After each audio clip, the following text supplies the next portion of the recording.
We are now on lesson 10, and in this lesson we're gonna add in the leaves to our image. So I've got all of them open right here in Photoshop. You will find this file in PSD format and the rest of the leaves will be individual PNGs. Now I'm going to bring them in, and you don't have to watch me doing the copy and paste thing for the next 3 or 4 minutes. So I'll fast forward this step and I'll see you in a bit.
Okay, so this is how I placed the leaves. You can go ahead and pause the video, import the leaves, put them in position, and go back to follow along. So I'm gonna select all of them and group them except for these two, because I decided to put them behind the slices. I'll call it leaves. And then I'll create a curves adjustment layer and clip it to the group. So first I want to darken them a little bit, then add a little bit of red to blend it with the image. And then add some yellow.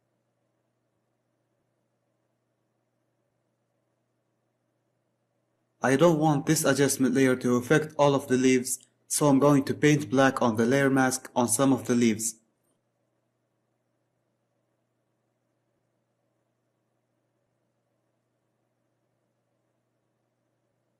These are backlit and should be light.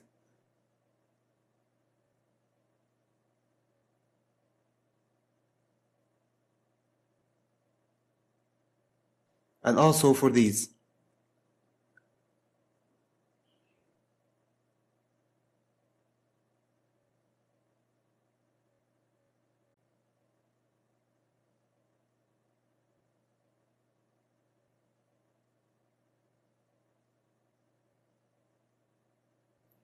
Alright, so now I'm going to add Gaussian blur to the front leaves and slices, and that will give it a nice depth of field effect and also bring focus to our main object, which is the bottle and the peel.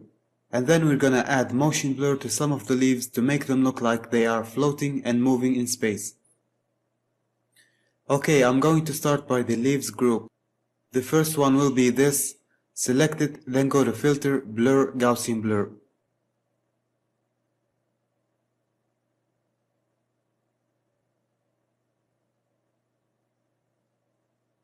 Choose a radius between 6 and 8, then click OK.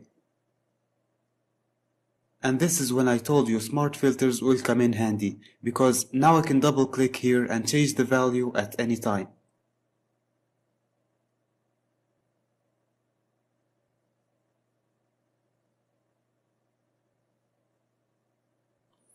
Next one will be this.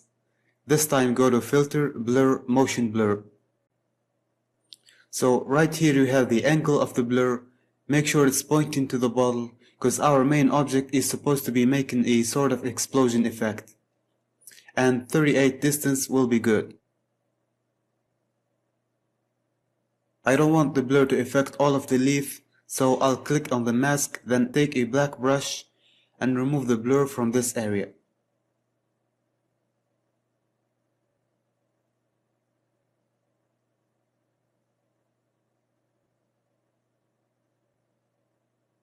The next one will be this. I'll do the same thing again.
You can add different values for each one. For example, if you want to make this leaf look closer in distance, make it bigger in size and give it a bigger blur value.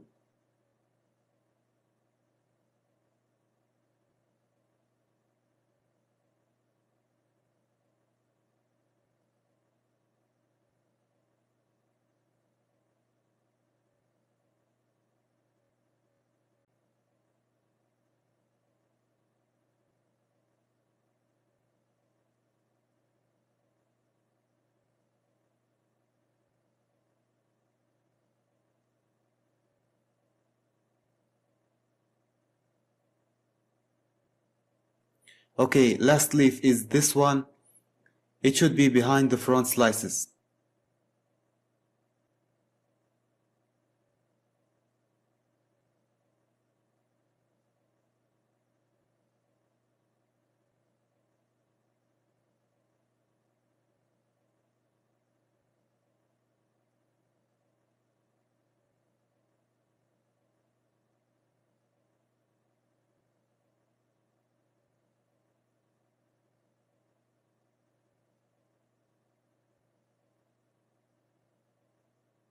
I'll group these and call them back slices.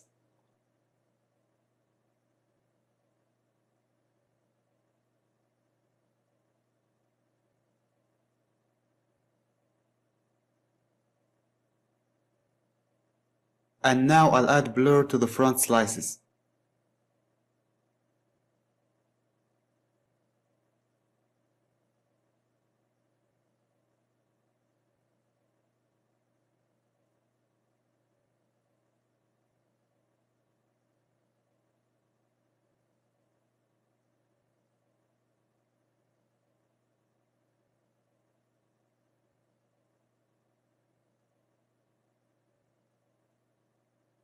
You may be wondering, by the way, how I access the blur pop-up without going to the menu. That's because I assigned a keyboard shortcut to it, and you can do that by going to Edit, Keyboard Shortcuts, and assign a shortcut to any tool in Photoshop. Make sure you don't overwrite an old one. I'm using Ctrl Q for Gaussian blur, and it was the shortcut for Quit Photoshop. I don't use it anyways.